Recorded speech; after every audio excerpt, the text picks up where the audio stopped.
Welcome to Hockey on Tap podcast, episode 130. It's going to be a bloodbath. I'm your host, Bill Dean. Of course, here with my three co-hosts, Schwim, Shorts Guy, and Little Steve. Brought to you by Primetime Radio, courtesy of Stan Wu. You can find us on Twitter, Instagram, Facebook, YouTube, Apple and Google Podcasts, Spotify, and iHeartRadio. Please leave us a 5-star review if you would be so kind. Gentlemen, what are we drinking? I'm going with the same thing I had last week. I'm going with another Penning's Cold Crash Hard Cider because I just need something good and light tonight. And I don't have any Bud Light. You didn't throw out all your Bud Light? No, yeah. Hey, Dean, Shorts you guys. missed it. The three of us had Coors Light yesterday. We sure did. Ooh. And I don't want to talk anymore about it. What was the special occasion? Let us never speak of it Didn't have again. anything else? Yes. Well, we saw the mountains were blue. That was for sure. Yeah, the mountains were blue, so we just decided to order them. Actually, there was. Steven and Schwim like were him hawing about ordering, and I just kind of threw the gauntlet down and said, let's order. And I ordered them just because the mountains were blue. So anyway. Hey! I see Esteban's Somebody likes Cape May. So Melvin will be drinking Cape May Mango Crushing It tonight, Nice. in case any of you were wondering. He's loving it. I don't have any words. I'm drinking yet again another nightmare that I'm trying to get rid of. I have lots of them. If anybody wants any, come over. Get rid of them. We're still here. I got so many still. Yeah. One does not get rid of beer. Cynthia listening? I don't think she is. Why would she? Even though she's right next to me. Dean, what are you having? Is Dean frozen? Is it just us Yeah, I three? think so. And we can. Frozen? All right. No. All right. Let's make fun of the Rangers. Let's go. All right. So, how badly are the Rangers going to lose Game 1? Shut up. Ah, damn, he's back. All right, my beer, because hopefully you guys did your beers. Well, my stupid internet. Yes. Slow Slicing by Nightmare. This is a Asiatic style sour ale. Mandarin oranges, cucumbers, and lemongrass with yuzu and rice sugar. So not too bad. Very tasty. All right, let's get to what's on tap for today's episode. Here's our weekly snapshot. Guys, I don't know if you know, but there's playoffs. It's happening right now. Yeah. There's two games going on.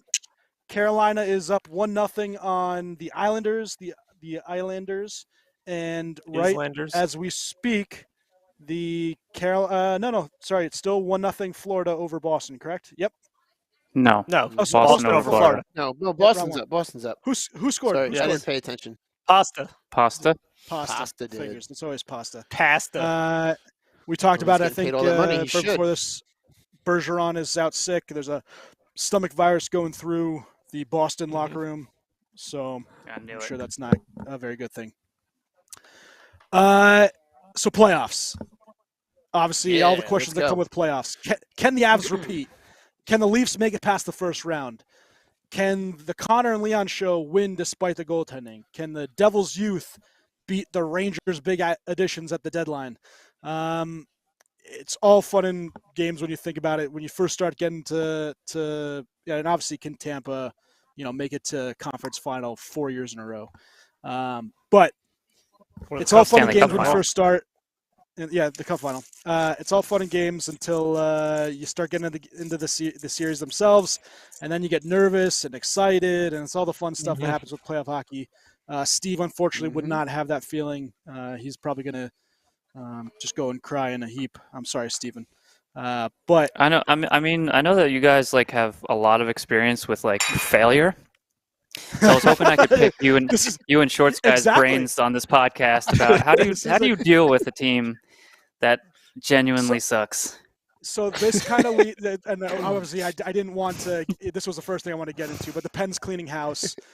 They get rid of the whole upper management, including their GM, who Hextall had to have seen the writing. Was a rival. Was a flyer. Why would you hire a rival? He made all these horrible decisions. Goodbye Berkey, and who's the assistant GM? I didn't know. I forgot his name, but Pryor. Chris He's gone too. Pryor. Yeah. Yep. Mm-hmm. So I was listening to a podcast, Steve, and they asked something crazy, and I want to ask you. Now, you're a fan, you're a diehard fan, and I know what your reaction would be as a fan. But say you were an entity, say you are Fenway Sports Group, and you need to make a logical decision. Would you fully rebuild this team, seeing where this team is at? Now, you have 3 studs, right? But they're aging.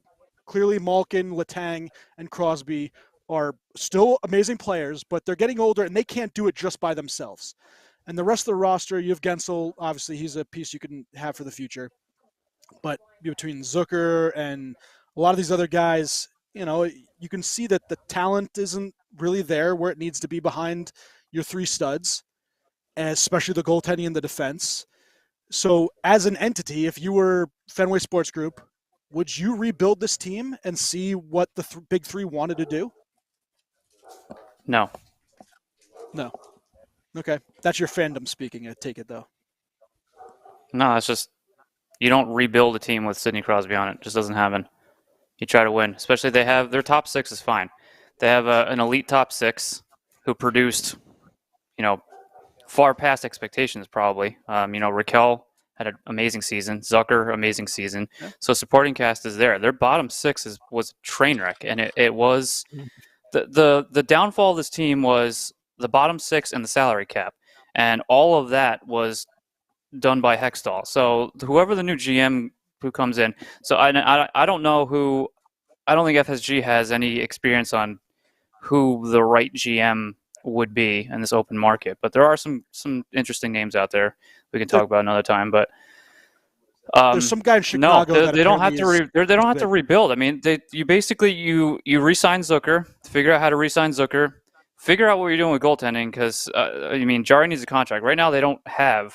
Right now, the only goalie they have guys in the AHL, but Casey Smith has another year. But you retool your bottom 6.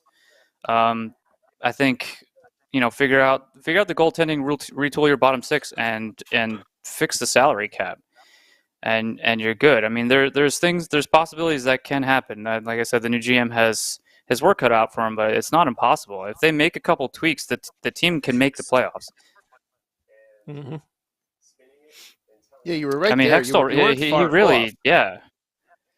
Hextall really, I mean, it was the bottom from the start of the season. It was the bottom 6, and it was never addressed. And the salary cap, the whole that we keep going back to, and I like how somebody had put it, as far as the salary cap at the trade deadline, trading away all that salary and gaining all that cap, and then trading for Mikael Granlund is like digging yourself out of a hole and then jumping off a cliff. Which I think is a pretty good way to put it, but. So yeah, I mean, nobody understood that. I don't think after everything they did, nobody understood that. Every single person was like, "What? Why?" Yeah, I mean, and zero sense. None, and there's the Jeff Carter extension. You go to the expansion draft and protecting Teddy Bluger and Jeff Carter over Jared McCann and Brandon Tanev. Yeah, it's just that there's a lot of, and then of course he traded for Rickard Rakell, and that he gave up a 2nd-round pick for him, and he's turned out to be amazing. So he's the re-signings with the core players, that was great. So he did the handful of great things, but he really, really messed this up this season, and I don't think it's impossible to fix. So yeah, I think next year they'll be competing for the playoffs. I think without an issue, unless, barring, and, it was wasted that they got 82 seasons out of both seasons, 82 games out of both Crosby and Malkin, which that only happened once in their entire 16-year career together. So, you kind of don't really expect that to happen again, but they didn't slow down. Crosby finished the season with 92 points, another, point per game season. Malkin, another point per game season. Letang, another great season. So, yeah, I don't see a need to rebuild at all. If everybody was a train wreck, or if they finished like in the bottom 10 and they're actually legitimately competing for the number 1 overall pick, then maybe you got to consider some sort of rebuild. But as long as Crosby's there, it's the same strategy with Hextall and what Burke said. As long as he's there, they're going to compete for the cup. Yeah. No, it just they asked that, and would you go to if you were at Fenway Sports, would you guys go to Crosby, Malkin, and Letang and see where they were at, what they wanted to do? And I understand you still want to compete. These Crosby just had even as a business standpoint, you don't want to blow the team up. I mean, they're still selling. They're still selling out. So I mean, you start blowing the team up, then no one's going to go to games if they're complete trash for the next however many years, which it's going to happen eventually. They're going to be in trouble. Cupboard's really bare. Yeah, so there's going to be a time when that happens, and the time isn't now, because now you can still cash in as a business. You can still cash in and make a lot of money off of these guys and competing. So I'm sure they're pissed that this is a postseason they're not making money off of. So, do what you can to get there next year. All right, so obviously the loss to Chicago and Columbus were probably the worst that you've ever had in your fandom. Columbus and Chicago also, management must be pissed because that basically lost them the chance at Connor Bedard, which is even better. Yeah, but I thought that was great. Yeah, this is the first time. Small victories, right? Yeah, this is the first time in 16 years that we will not see Crosby and Ovi in the playoffs.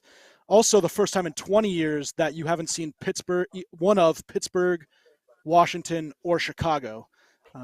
So obviously a pretty hectic year for those three teams. Anaheim then wins the best lottery chance. They lost their last 16 games, and they subsequently fire their coach. Adios Dallas Eakins, adios Brad Larson from Columbus, adios Laviolette with Washington. That's a little mutual. And then a few assistant coaches, including all of Berube's staff in St. Louis. They're talking about maybe Hines getting canned in Nashville. And then obviously Shiro to the Flyers. Shiro's also talked about as possibly a management option with Pittsburgh as well.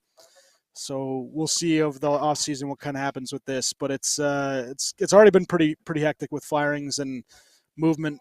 And the only guy left without a contract extension is Shorts Guys head coach, one of my favorites, Lindy Ruff. And that obviously kind of teeters on what happens in the playoffs. If they get ousted in the first round, Shorts Guy, could you see him possibly getting canned and leaving room for Andrew Burnett? I want to say that with not canned, but they not stuck resigned. with him. Yeah, they stuck with him the entire time that they sucked and sucked really bad. And I want to say that the plan all along was to kind of let him finish out his contract and to just kind of say he would step aside into a different type of role, which we may be seeing. If they do well in the playoffs, maybe they bring him back on a 1 year. But I always feel like that he was kind of, now I'm making assumptions. I have no proof of this, but almost like he was kind of, kind of stepping back little by little to kind of transition himself out and let the rest of the staff take it from there. So we'll see. 2-0. Yeah, he's an older guy too. What's up? 2-0. He's an older guy. He's an older guy too. So it's like how long do you want to do this as far as all the travel and everything like that? So if you can go into more of a advisory role. Advisory role, yeah, something like that, or something behind the scenes managerial, something like that. I think that would be, which is sort of like what Trotz is doing now. Yeah, I mean, and because if I'm not mistaken, he has not yet won a cup, correct? Man, now 2-1. No, he is. What did he know? So he went to the one. They lost. He went to the finals. I know that. So yeah. So I gotta imagine he's also kind of looking at. That was awful. 2-1 Iceland. Yeah. Oh my goodness gracious, that was so bad. That was real bad. Whew. Okay, I'm done laughing. I mean, Lion. Yeah. Whew, okay. That was Auntie Ranta. Anyway, Carolina's still totally okay with mediocre goaltending. Yep. Totally cool with it. It's all right. Last thing. I just want to finish up. Yeah, right. It just seems like that he would probably want to try to win a Stanley Cup, and this may be his last best chance to do it with this core that we have within the next couple of years. So I could see him as just doing that advisory role to be on the staff to hopefully win a cup before he can finally call it a day. Yeah. All right. Last couple things before we get to our previews, what everybody's looking for. USA women winning the World Championships. They beat Canada first time in 6 years, I think it was. And awesome game. I don't know if you guys were able to watch it, but Hillary Knight with a hat trick. She extends her goals lead to 61, I believe it was, and she has 100 points in international tournament play. The game was 6-3. US were behind. They come back to win it, and an absolute great show by the ladies. And I got Sarah watching it. She was really excited about that too. Just Hillary Knight is, I think, one of the best women players to ever play the game. I know that, they're talking about Marie Fouet-Pouin and, from Canada, but, USA, also good job. Great. A couple retirements, Justin Braun retired, long time San Jose Shark, Philadelphia Flyer, one time, Ranger, but go UMass. He had a celebration. So typically when you first start a game, the rookies go out and get a skating lap on their own. They actually gave it to the vet who he went out and skated around while his teammates kind of watched him from the dressing room area. And then his dad actually was able to sit on the bench for the game and watch his son, play his final game, which is pretty cool. So good That's job cool. on Tortorella and getting, his dad involved, who obviously coaches the program. And then one last thing, Jonathan Taves. Captain goes down with the ship. Chicago will not resign their veteran captain, three-time Stanley Cup winner. He is free to go to another team. He did not say that he was going to, hang him up, but Taves, obviously, you think about Chicago Blackhawks the last 20 years, and Taves and Kane are on your top of your mind, right? So, good job, Taves. Class act. Minus what happened with the whole, Chicago that's issue. kind of that's a big thing. I should say, class act on the ice. Maybe On the not ice. so much off the ice, but good career in Chicago. So, all right, now the fun stuff, playoff previews. Shorts guy, I'm going to have you. We'll do the matchups, and I'm going to have you give what everybody kind of predicted. We did the show yesterday with Let's Go Devils, and we kind of give our predictions as there. So I don't want to double it up and have people forget what they chose already, because that would be pretty. I have funny. them written down. I just don't have them. I have them written down. I just don't have them right next to me here. So we are going to do our playoff matchups, and then I do want to do our Stanley Cup champions, East and West, because we always do that. Just to remind you guys, the beginning of the season, I had Colorado beating Toronto. Steve had Dallas beating Carolina. Schwim had Calgary beating Carolina. I'm out.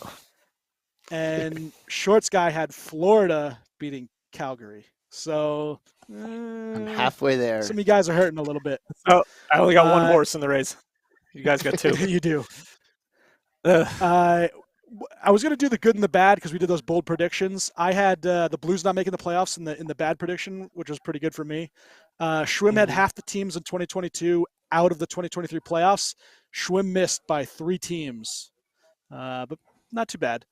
Not too bad. And then Shorts guy had the Debs winning the Metro.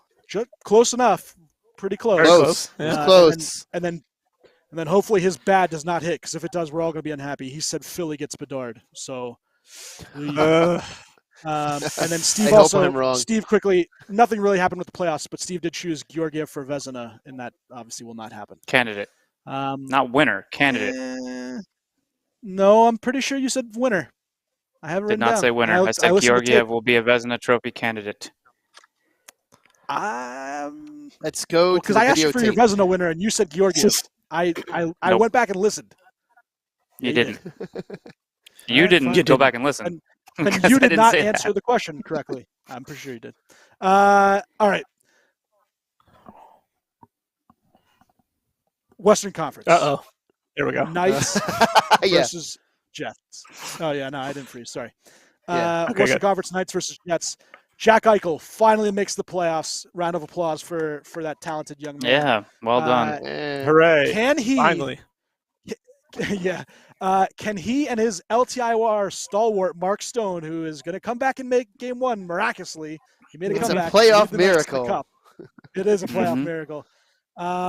They have tons of expensive talent, but they can't even beat the Coyotes in a college arena, which we saw.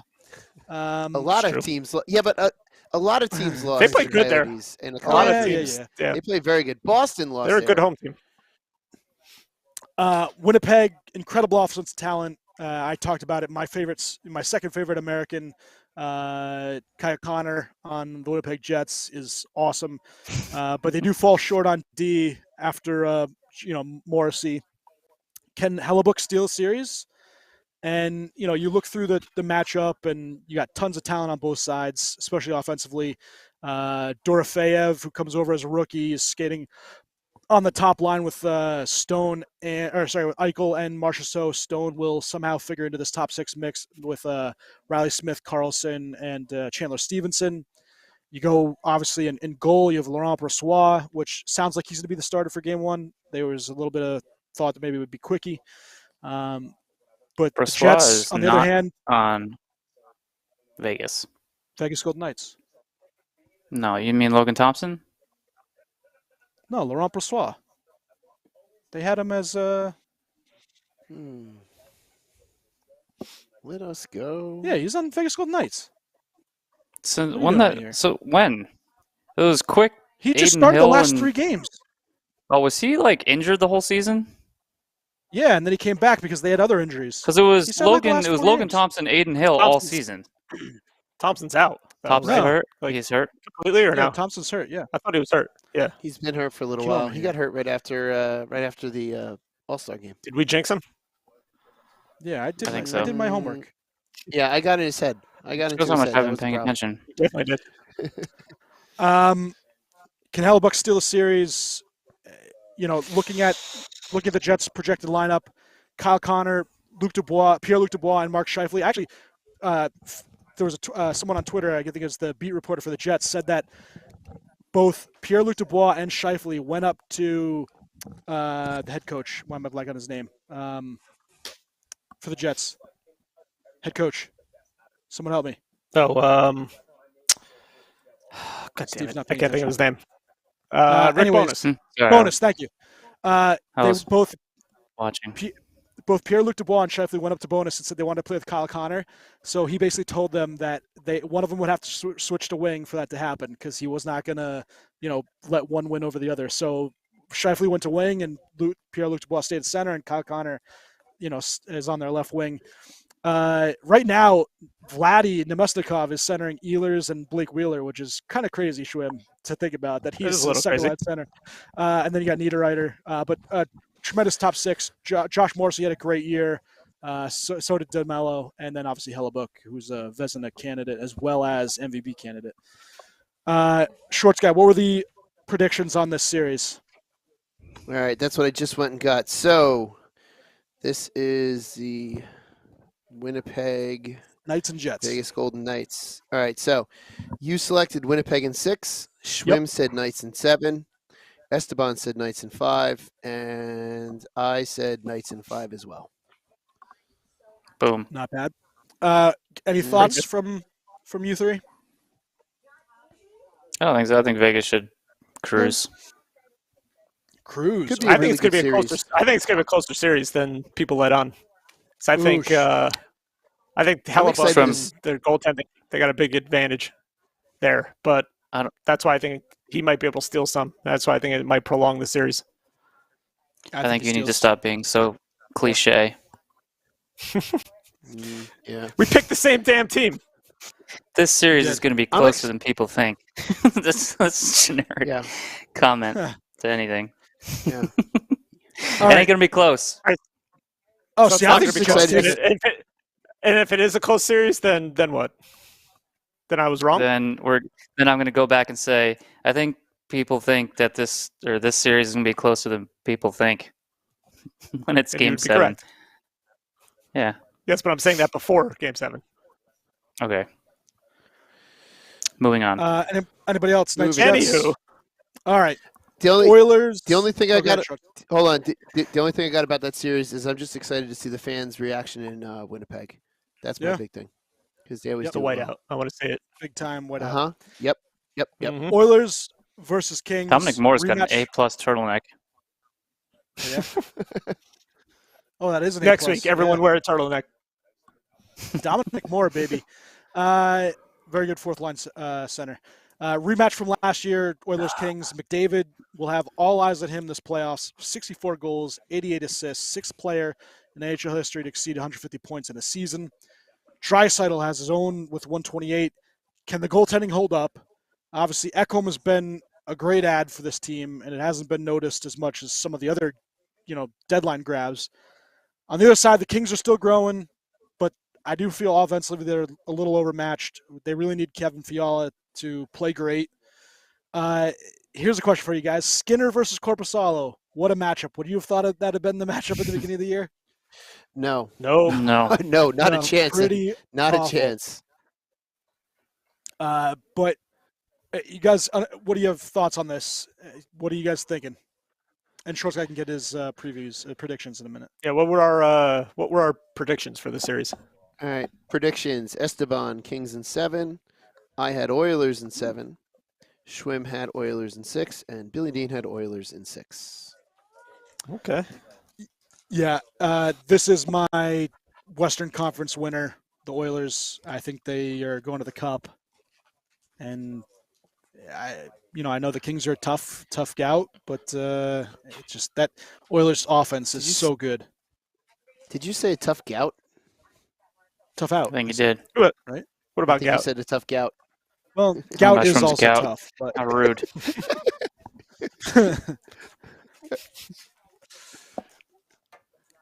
All right, moving on.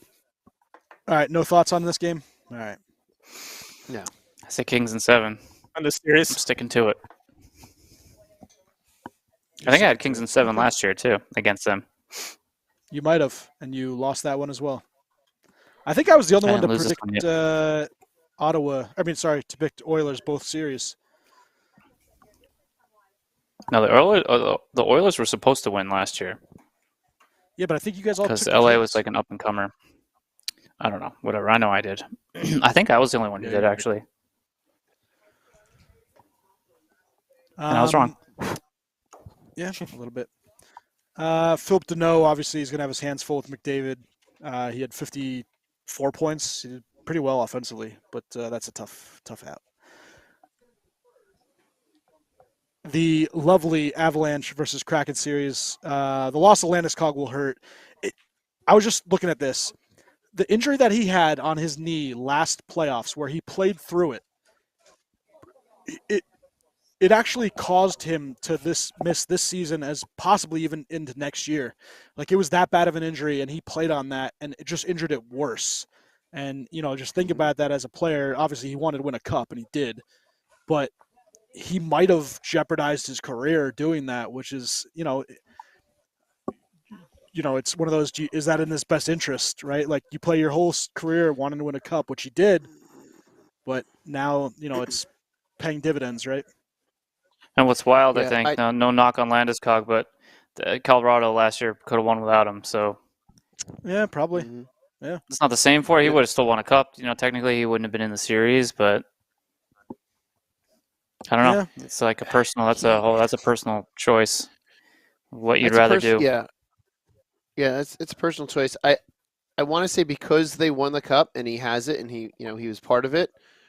I think that could help him at least say, okay, that sucks, but at least I won the cup. Had they lost the finals and he was injured, that would be I think a much bigger problem for him. That's one of those risks you take as a professional athlete. It's high risk, high reward, and the reward was high. They won the cup, but like you said, this could jeopardize his entire career. But then again, his name is etched on the Stanley Cup, and none of our four names are going to be on the Stanley Cup, at least not that we know of yet. Kraken, obviously, a great story. They're going to have Philip Grubauer in the net, which is just not good. Not Martin Jones? The other side, no, they said Grubauer's going to start. I think Martin Jones is hurt. Nathan McKinnon. Not that it would be any better, but since January 1, I think they have the second highest winning percentage, Avalanche, and Nathan McKinnon has been an utter beast. 111 points.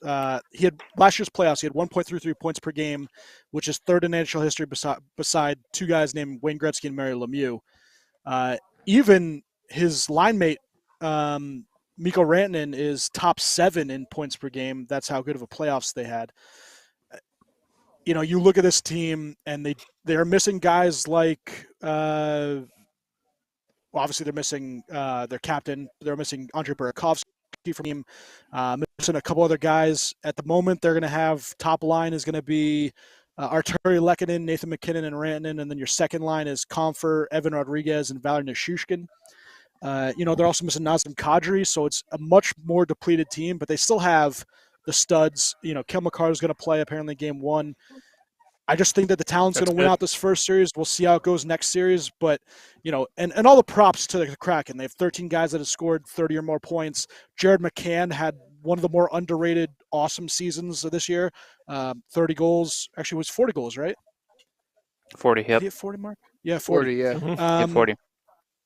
Yeah, Matty Beniers is Rookie of the Year, right? Eli Toivonen gets pulled off with Nashville and plays well, and then Vince Dunn is a Norris candidate. It's just, you guys tell me anything that, they can do to win this series. Is it also Colorado's missing Josh Manson, Darren Helm, Cogliano, and Dennis Malgren. Like, they're depleted, but I still think they win. Yep. I think so too. Yesterday. Did we all pick? I think it's going to be tough. Colorado. Nobody picked Seattle. Picks. Oh, no, don't say that. Steven said Avalanche in 5. Steven said Avalanche in 5. I said Seattle in 5. Oh, wow. You and Billy that Dean. That is bold. I know, that's bold. And then Schwimmy and Dean picked Avalanche in 6. So Shorts guy went with the bold on that one. Yeah. Not even that Seattle's going to win. Seattle's going to steamroll, apparently. Steamroll in 5 games. They're going to get blown out game 1 and then win 4 straight. Yep, pretty much. Blues versus Stars versus Wild. The 4s. 3 versus 4s. Who's in net for the Wild? Apparently, they're going to start Marc-Andre Fleury, but a lot of people are clamoring for Gustafsson. Do they have enough scoring? I know, they have a bunch of questions, but this series is going to be a slobber knocker. On the other side, Stars up the middle, Ottinger, Heiskanen, Robertson. They have awesome players in Dallas. I think it's going to be a little closer just because they have Kaprizov, who's healthy. But I'm pretty sure I took Minnesota. Shorts guy, what are the predictions? You took Minnesota. Predictions. I'm sorry, I picked Dallas. Dallas. Esteban has Dallas in 5. I picked Minnesota in 6. Oh, jeez. And Schwimmy and Dean, again, with the same pick, Dallas in 5. Nice, yeah. I think Dallas is going to roll them. I really do. I think they're one of the most complete teams that we're seeing here, or maybe especially in the West. Yeah, in the West, for sure in the West. Yeah, they've everything. I think they can come out of the West, but yeah, I really think they're going to roll over Minnesota. I think they're way too good to. Minnesota's good. Don't get me wrong, but they're ridiculous. Robertson and Hintz and Pavelski. Yeah, they're going to be a tough team. I think they're going to they might come out of the West. They might be my pick to come out of the West now that I'm thinking about it. I don't even remember who the hell I picked, but I'm like, the more I look and watch, the more I watch Dallas. The more I watch Dallas, man, they look like a really complete team. Yeah. Both Kaprizov and Robertson within a point of each other. Kaprizov with 108, Robertson with 109. Obviously, Kaprizov's a lights-out, fantastic offensive player. But, Ryan Hartman, where's really their scoring coming after that? I know Matt Boldy's had a pretty good end of the season. Wyatt Johnson for the Stars. They have a rookie come in, gets 24 goals, 41 points. Jamie Benn had a resurgent year, 33 goals, 45 points. Yeah, even Sagan chipping in 50. Zook is still there with the Wild. He had a very good year, 22 goals, 45 assists. But they continue to get offense, Dallas, and they're so well structured. I don't know that Minnesota can keep up that offense to get after them. And it's, even Max Domi's had a really good year since getting over from Chicago. So, I think we all agree that Minnesota's in trouble than Shorts guy. Except for Shorts, because I believe in the Flower. It's a good player to believe in. So here's a good question, Steve. Would you have started Flower or Gustafson, knowing the seasons that they had? Fleury. Okay. Fleury Even gets though game one. Gustafson was considerably better in the regular season. Yeah. Okay. Because Fleury's got the resume, and I know that's not everything. It's not like he was. I mean, there were moments where Fleury was not doing well at all, but I would go with him game one, and then you go from there. I mean, you can rebound from game one. I mean, if game one doesn't go that well, I mean, go to Gustafson. I mean, yeah, you want to win the first game, but I would still trust, Fleury with, all of the accolades that he has and playoff experience that he has to do well. So I think it's a good problem to have, like not going or not maybe knowing who's going to start game one. You go to Fleury, something happens, boom, you throw Gustin in there, and you don't miss a beat. Right. So I think it's a good thing. I think it's a good thing to have both these guys there. I think the question is like, how long is this leash, right? So it's like, I think it's a short leash. Does Fleury lose game one and you just go to Gustafson, or is it you're waiting for Fleury to do poorly and then you go to Gustafson? Because if it's like just playing 2-1 or something like that, 2-1 in overtime, right? Do you go to Gustafson the next game? Probably not, right? So no, I mean I wouldn't, but you never know with these. Yeah, true. Yeah. Playing devil's advocate, just at what point can you win the job but still not get that first playoff spot? Because like I said, you look at Gustafson, he was 22-9, 210 goals against average, a 931 save percentage. Marc-Andre Fleury was 24-16. Like we said, he didn't have a great year, but 285 goals against, a 908 save. So there's a significant up in play. At what point do you does your play not matter anymore? Is it because of just the playoff acumen? Well, I think Gustafson was the hot hand for a little while, and I think Fleury was always the number one. And Gustafson, they rolled with him when he had the hot hand, and he did well. And he did well. He didn't. It's not like he started a ton of games. He played enough, but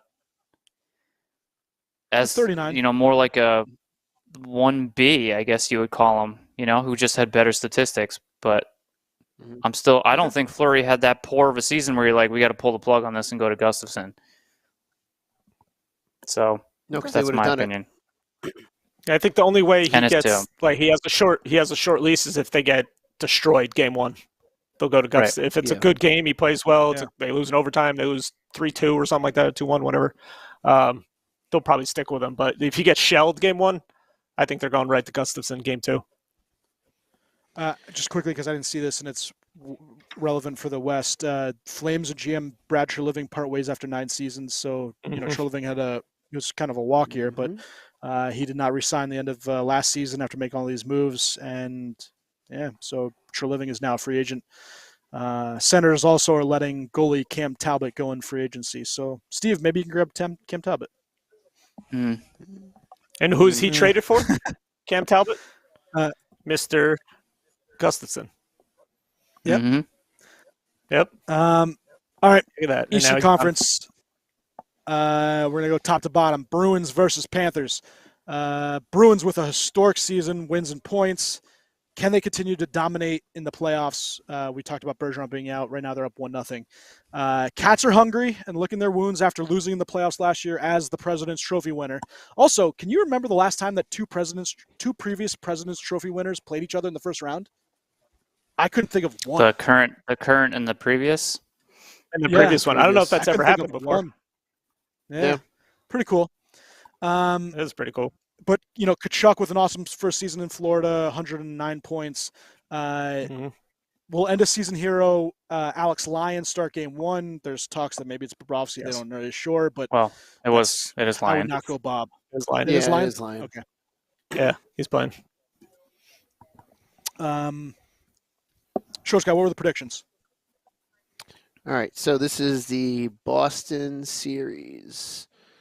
Damn, 36-1-1 when leading after first period. Sheesh.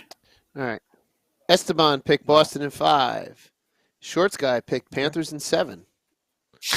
Your damn bold prediction. Every top seed's going to lose. I hope you get a ball. That'd be amazing. And then Schwim and Billy Dean match up again with Boston in 6. I believe I said my predictions before Billy Dean last night, so he's riding my coattails. I definitely wasn't paying attention to you. Clearly, your picks are not good. So, obviously, they are. Season series, Boston and Florida actually were tied 2-2. Obviously Boston with a ridiculous season, most points since Montreal Canadiens in 76-77. They have all the depth, and Pasternak's 60 goal scorer, which was second only to one, Mr. Schwimm's boy, Mr. Phil Esposito.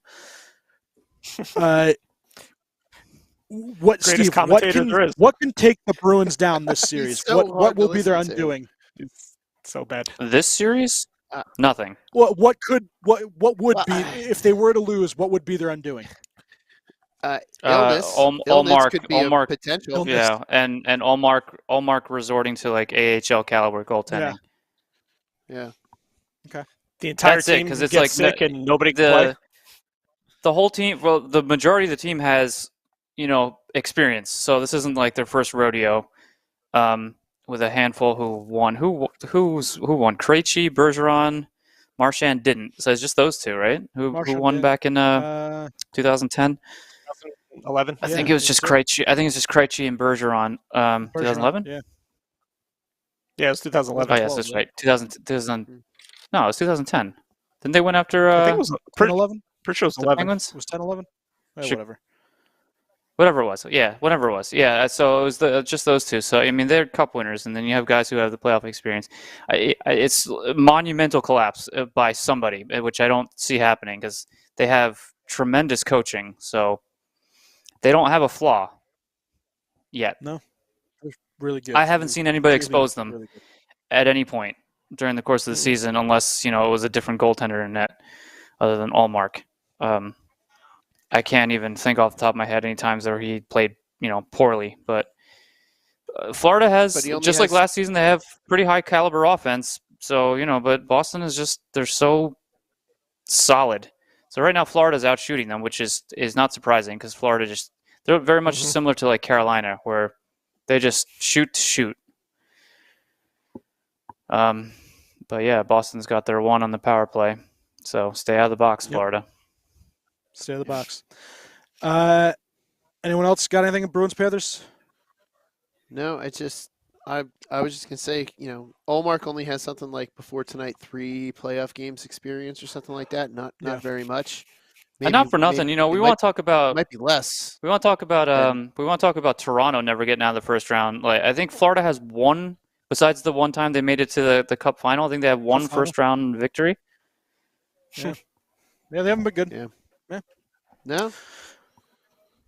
All right. Hurricanes, Islanders. Can a goaltender steal a series? Everyone's favorite dad-looking goalie in Ilya Sorokin can absolutely take this from the Canes.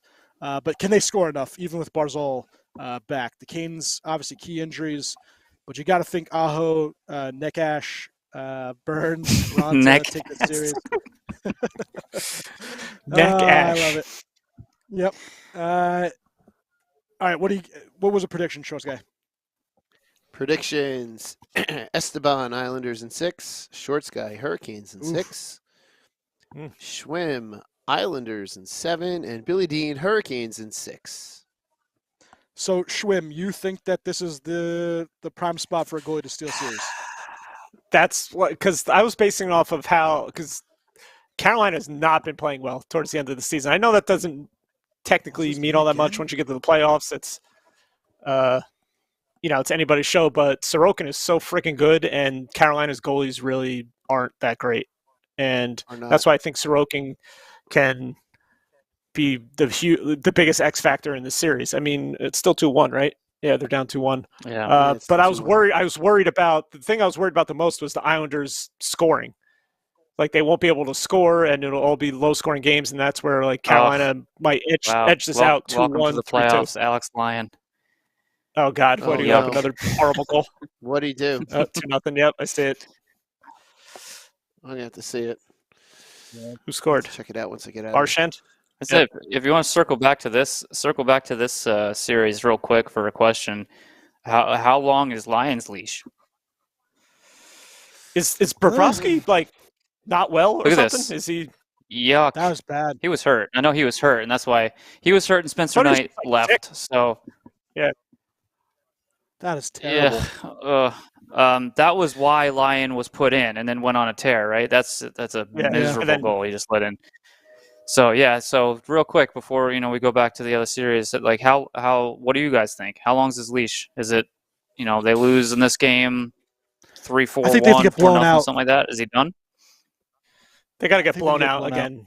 Yeah, I agree. For him to be, you kind of have to. I mean, at some point you kind of have to go to Bobrovsky because you got your Bobrovsky. Game 1 starter. Yeah, and Bobrovsky's making over $10 million a year for the next however many years, so you kind of need to have him in there to be your guy instead of 31-year-old journeyman Alex Lyon, I guess, who's had a good little run. Good for him. I mean, he brought them to the playoffs, right? He played awesome down the stretch. There's got to be some sort of leash. I'd say if he gets blown out in game 1, maybe you think about it. But, if he loses game 2 and it's not good either, he lets up a bad one, then all right, game 3 comes back Bobrovsky. But I think he deserves the chance to play a little bit. What happened? Remember what happened last year? They used 3 different goalies in 4 games last year because they started one guy, yanked him. It was Bobrovsky, Drieger, and Knight, right? No, Drieger was gone already. No, I thought Drieger was already in Seattle. I thought Drieger was in Seattle already. Last year? Yeah, last year he was already in Seattle. Right? That's when. Oh no, wait. Was it last year or the year before? Maybe it was the year before when Tampa swept them. Maybe. It must have been last year because they were the President's Trophy last year. No, Tampa didn't. But Tampa beat Toronto, and then they played. Then they swept Florida. Round, I thought they swept Florida in the second round and then beat the Rangers third round, right? I don't know. Drieger wasn't there. Drieger was in Seattle already, so it wasn't him. Was it? But whoever it was, they had 3. They had 3 friggin' goalies in 4 games. I'm pretty sure. 2022 playoffs. Here we go. Ray Leo brings up $10 million backup. If Spencer Knight was still with the team, he might be the $10 million third string. It's true. Jeez, $10 million third string. Oh my God. Panthers leaders. I'm trying to quickly go through. I can't remember who the hell else there was there. Who the hell else was there? I don't think it was him. He wasn't on the scene. No. So I think maybe it was the year before when it was Drieger. When it was Drieger, Knight, and Bobrovsky. Maybe it was the year before. But whatever that was year COVID, it was when they swept up. Anyway, back to Carolina Islanders. Anywho's. Yeah, well, we all have our predictions. After that miserable goal. Sorry, did you guys go through the predictions when I got logged out again? Because God forbid my... Yes, we did. You were logged out went again? through predictions. Yeah, I got ousted again because Shorts guy is fudging with my internet over here. Should have stayed there. I'm not doing anything. I'm not doing nothing. You are. This is sabotage. All right, but we talked about Hurricanes. Sebastian Aho needs to. I think he needs to have a big season, a big series, because you somebody see has his teams continue to such Vetch out. Yeah, neck ass as well. But this guy. Listen, Natchez and Aho are tremendous players. They need to have that game, that series where they step up. They need Ranta to play very well. We could even see Kochekov, I guess, right? And you just need really Brent Burns is also going to be a big series for him too. So he's already got 2 points. Yeah. The one thing I hadn't been paying much attention to this entire season is where has Freddie Anderson been? Is he just always hurt, or is he just kind of mediocre? No, he was there. They've been just going back and forth now. Ever since when he came back, it was like him, Ranta, and then I think Ranta then got hurt, and then they called up the Kochekov kid, and they were going back and forth with all of them. It was just I don't know. So Freddie Anderson too much. It's never stable. Florida scored. Good. Yeah. Kachuk. Yeah. Nice. Freddie Anderson started 30 to Kachuk. Freddie Anderson started 34 games, Ranta 27, and Kochekov 24. They each guy really played 20-plus games. Ranta had the best season. Yeah, it's bad. He just kicked it right out to him. Yep, that's a heck of a pass by the wrong team. Yeah. Great pass. A little sloppy we got going here. Leafs, Lightning, Schwimmer. Looking at this, is this the year? The Leafs with a record 5 straight first-round elimination losses, 9 consecutive elimination game losses. They're looking for their first playoff series win since 2004. The Bolts, on the other hand, 4-8 in the final 12 games, 14-15-5 since the All-Star break. Injuries piling up, but they have studs. Braden Point, who was awesome this year, 50-goal scorer. Cooch with another 100 and whatever, he had 14 points or whatever. Sergachev earned his $8 million this year and was a number 1 defenseman. And then Vasi might have had the largest workload he's ever had, and he stood up to the challenge. This is gonna be a 7-game series. I really think this is gonna be a lot of fun.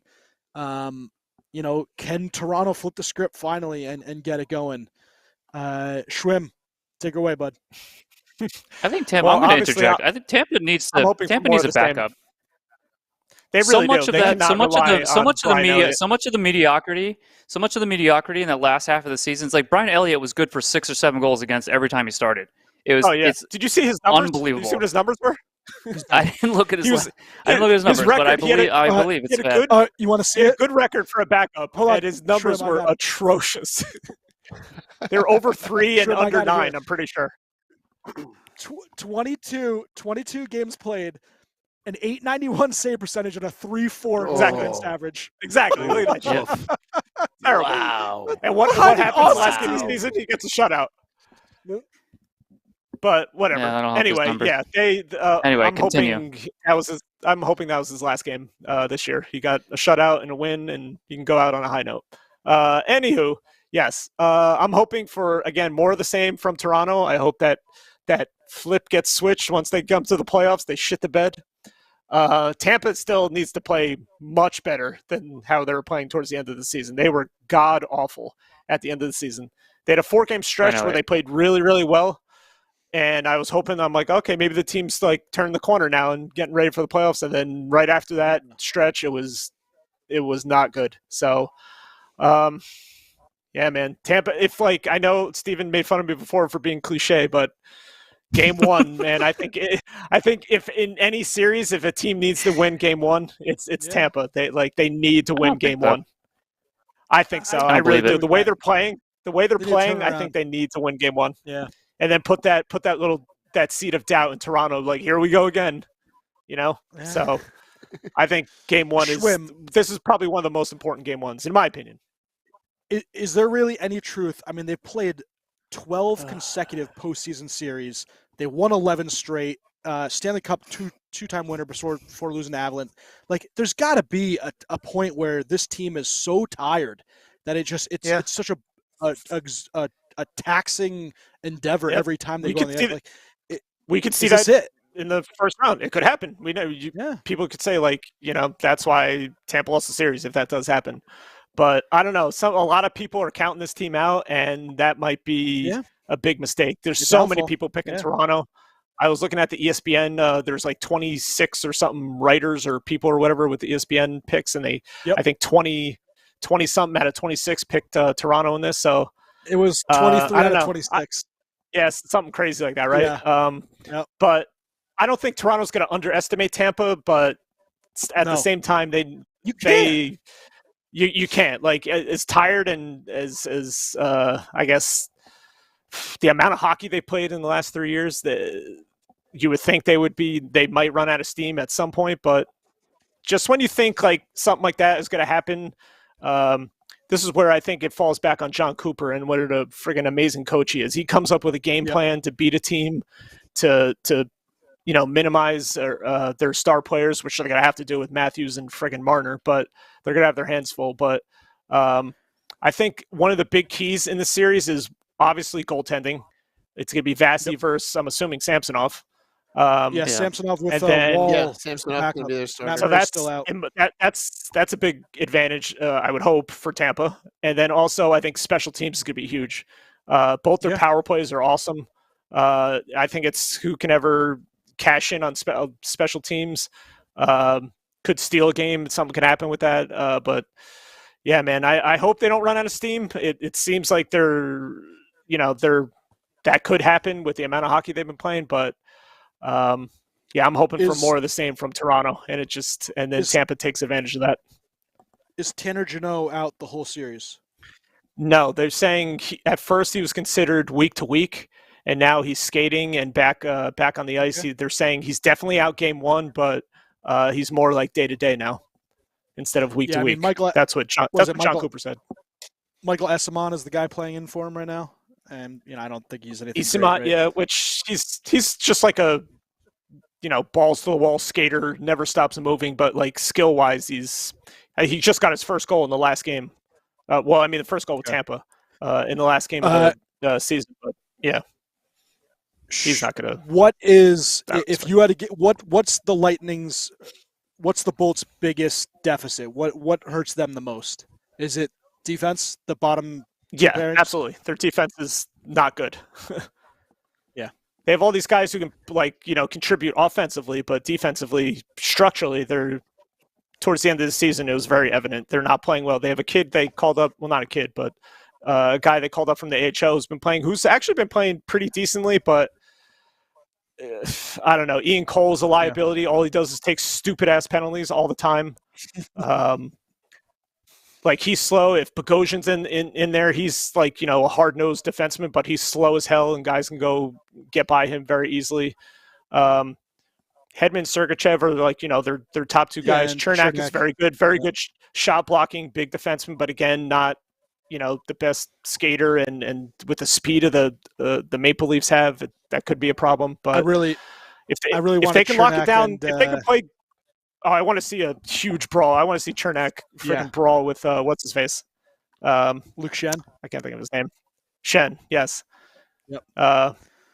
But yeah, if they can play better defensively, like the way they were, through that little stretch towards the end of the season, they have a big advantage. Just because of the defense is playing well, then Vasi's going to be playing out of his mind. And that's going to stymie Toronto. Shorts guy, how miserable is Washington management right now, knowing that Ilya Samsonov and Vitek Vanacek are starting in the playoffs for not their team? Jeez, yeah, and they've especially with Vanacek for what they let him go for, almost nothing. Yeah, Vanacek was the steal of the summer, and they decided to go with I'm drawing a blank. It just escaped me. Freaking Kemper for this season, and it's let's sign the goalie who won a Stanley Cup. That always works. Kemper wasn't their problem though. Yeah, no, he was. They had bigger problems, but still to see both goalies that they had. That's a team. That's a team you discuss about whether or not you blow up or not. Yeah, because they're close to it. I mean, but they only have one guy in Ovechkin, and we'll talk about this offseason because we have one more preview to get to. Obviously, Steve, quickly. How do the Maple Leafs beat the Lightning? What's the key? Get out of their own heads. They have the team to do it. I don't think they're going to do it, but just you got to get past that quote unquote curse that they're in the middle of, and it's a psychological game, I think, at this point for them, because it's they're putting an enormous amount of pressure on themselves in a environment that there's already a lot of pressure, because you're in the biggest media market potentially in the entire NHL. And they just keep doing the same thing over and over, and it's a lot of the same guys. You have all been there throughout all these failures, and a lot of these guys underperform throughout all these failures. So if they can get out of their own heads and play like they've been playing through the overwhelming majority of the regular season, they can make it serious. I mean, it's unfortunate that you get that every year. It's not every year, but they get to match up with Tampa. Even though Tampa was slightly underwhelming at the end of the season, you still don't want to play Tampa. And they finished. No. Obviously, no one was gonna catch up with Boston ever. But Toronto had a great season, and your prize for finishing second in your division is playing the Tampa Bay Lightning. Tampa Bay. It's unfortunate for them the matchups because they like I said, they have the team to do it. It's whether or not they can. I don't think they're going to. That being said, I still have Tampa winning. We'll see. We'll see if Ryan O'Reilly can make a difference. They bring in Matthew Nyes from North Dakota, but obviously you got the guys that have been there before: Matthews, Nylander, Tavares, Marner, O'Reilly. Right, all the guys, same thing. Shroom, what were the predictions, real fast, and then we'll get to the big series. Shorts guy has them. You mean Shorts guy? Yeah, sorry, Shorts. All right. Wow, that's a save. Ooh. All right, so Esteban has Tampa in 6. Shorts guy has Leafs in 6. Schwim has Tampa in 7, and Billy Dean has Tampa in 6. So we had 3 Tampas? I thought Billy Dean picked the Leafs. No, I had the Leafs. Because I remember yelling at you last night. I picked the Leafs, yeah. That's a great save. I could have. He said he wasn't going to be my friend anymore. I could have written it down wrong. I will right. amend that. I will amend that. Leafs in 6. Yeah, I mean, I want to make sure I'm wrong, so. All right. You're wrong about this last series we're going to discuss. The last one. No. Devils versus Rangers. What everybody's first waiting for. Playoff matchup between Hudson Here we and go. Rivals since 2012. Here we go. Right here, baby. Star power on both sides. Do the season surprise Devils oust the loaded Rangers? Can Shesterkin return to Vezina form in the postseason? Can Vanacek match? Will the Devils' speed combat the Rangers' experience? We talked about it yesterday. I'm not going to give too much, but the biggest thing for me is if Shesterkin's back to playing the way he can play, I think that's the advantage the Rangers need to win the series. I know that the Devils' speed and the counterattack is extremely fantastic, and we have the stupidity of having crappy turnovers all the time. But I think that Shesterkin's the big one, and if he can hold him back, that's the big test. Jack Hughes is the best player in the series. I'm still holding true to the fact that I think that the Rangers have the next 3 guys, if you're going to rank them all, 3 to 4 maybe. And I just think that's where the Rangers are going to get it going. Last 16 games he started, he's 12-3-1, 198 save percentage, 198 goals against, 934 save, 2 shutouts. He's rounding into form at the perfect time. So obviously I picked the Rangers. I think what did I say, in 6? Rangers in 6, yes. Yeah, I picked a lot of 6s. I should have thought about that a little more. Did. But 6 is easy. It is easy. 6 good. But listen, I told you yesterday that there's tons of factors that scare the crap out of me. Your power play is starting to roll. You have the best player. Your team speed is there. Hamilton's still, even though he's one of the best defensemen, we all know that, he's still underrated, which is crazy to think because not a ton of people talk about him. And you got to deal with him for a long has time. Played really well. Yeah, Vanacek's played really well. The key factor for me is going to be if Vanacek can keep that up the way that he's been playing. When Vanacek is on, and he's very hard to beat. If he is playing a good game, you will see him make a game. Basically, he'll make at least one big, game-changing save. One big save, and it's like, okay, this guy's on. But the advantage is, it looks like I have a feeling that they're going to lean more towards Akira Schmidt as the backup. So even if Vanacek cannot do well in a game, we can throw Akira Schmidt in there. And then I know it was against Washington the other night, but Blackwood let up. It was 3-0, or it was 3 or 4-0. I forget what it was when they eventually. I think it was 4-0. They pulled Blackwood, and the Devils were able to claw it back, and Akira Schmidt didn't let up anything. So that'll be the key for goaltending. The Devils are not only with the speed, but they get scoring from all 4 lines. They can get. We've got Eric Holla that's starting to add some stuff. Some popping some goals finally, which is what you need at this time. We have good D, so we have a good solid lineup. I think from top to bottom, and it's going to be a good series. And I'm still willing to say that whoever wins this series has a high likelihood of losing in round 2 because of the emotional letdown of what the series is going to be for round 2. It could potentially be an emotional letdown. I think you guys definitely had the experience, but we're so young and dumb that I don't think it matters. These kids are just going to go out and play some damn hockey. And that's all they want to do. And full of fun. Full of Gato. Full of gum. But yeah, I think that as much as that could be a disadvantage, it's definitely an advantage for us at the same time. I just said gum. I heard this crazy thing that Erik Karlsson packs dip every game. He Really? plays every game with a pouch in his mouth. That's crazy. No way. Wow. Yeah, that's what I heard. Legal. Well, anyways, That's crazy. Whatever. Woo! Shorts guys, is there anything that scares you about the Rangers since you're only going to wax poetic about the Devils all the time? Power play. Your power play can be pretty damn good. But didn't you guys screw up your power play by taking Zibanejad off?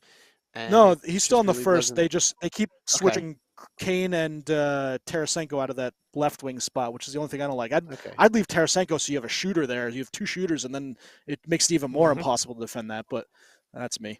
And then Shesterkin. Shesterkin can be a fantastic goaltender, but it's again he's had his ups and downs, just like Vanacek has had his ups and downs. It's a matter of which one of these two is going to play better. Steve Schwim, your thoughts, and then do you guys think that the additions the Rangers made at the trade deadline make any big difference either way?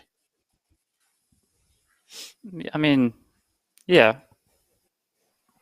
They're yes, because you have Patrick Kane, who is obviously playing through injuries, so who knows how effective he's going to be.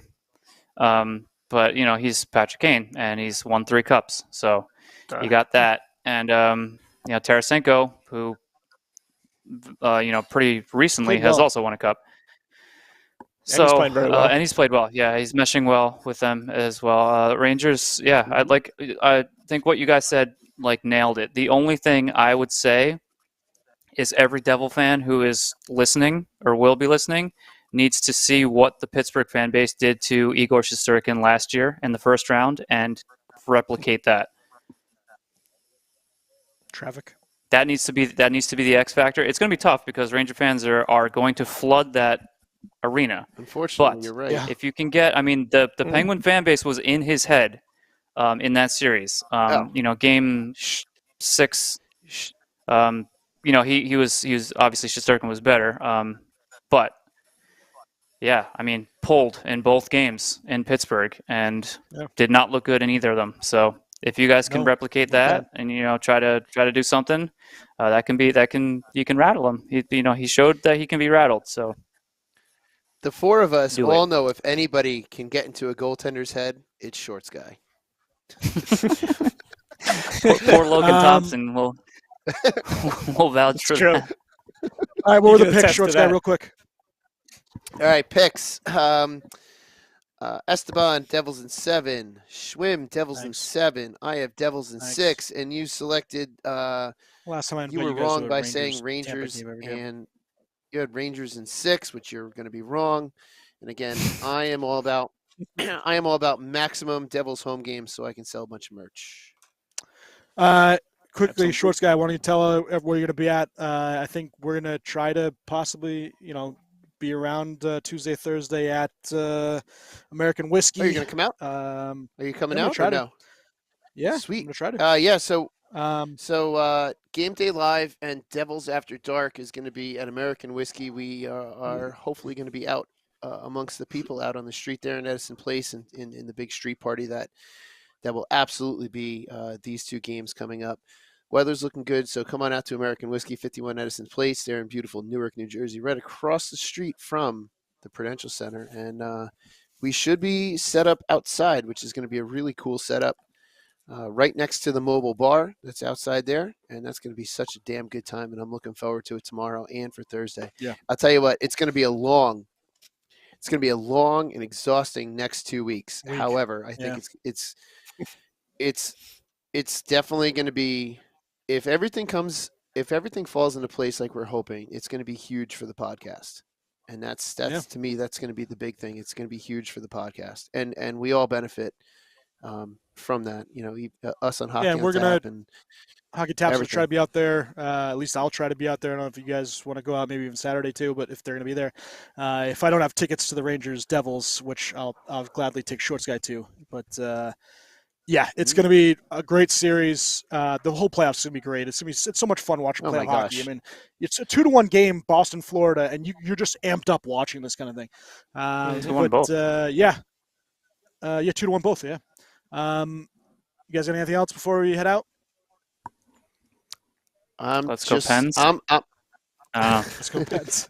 Will Shesterkin win any? Will Shesterkin win any Oscars in the first round? Yeah. That's a good question. I'm sure he will. My beer. Solid 425. Thank you. And hear Dean's answer. That is the last time. That is the last time I invite Schwim ever to a Tampa Bay game at the Garden. Never again. But you guys killed us. What do you care? 3 games in a row. You can't root for me in one playoff series against Shorts guy, my bitter rival. Come on, man. Is Andre Palat on your team? No. I have former Rangers. I have former Tampa guys. All right, Shorts, what's your beer ranking? Gaudreau. I think I gave this a 4.25 last week. It's a great, nice, easy beverage. Yep. Swim. Melvin gave his Cape May a 4. I got a 4 also for my Nightmare Pilsner. All right, Shrim, take her home. I have a quote from Homer Simpson I think perfectly describes the series between the Devils and the Rangers. I think Shorts Guy knows what it is. Okay, Marge, it's your child against my child. The winner will be showered with praise. The loser will be taunted and booed until my throat is sore.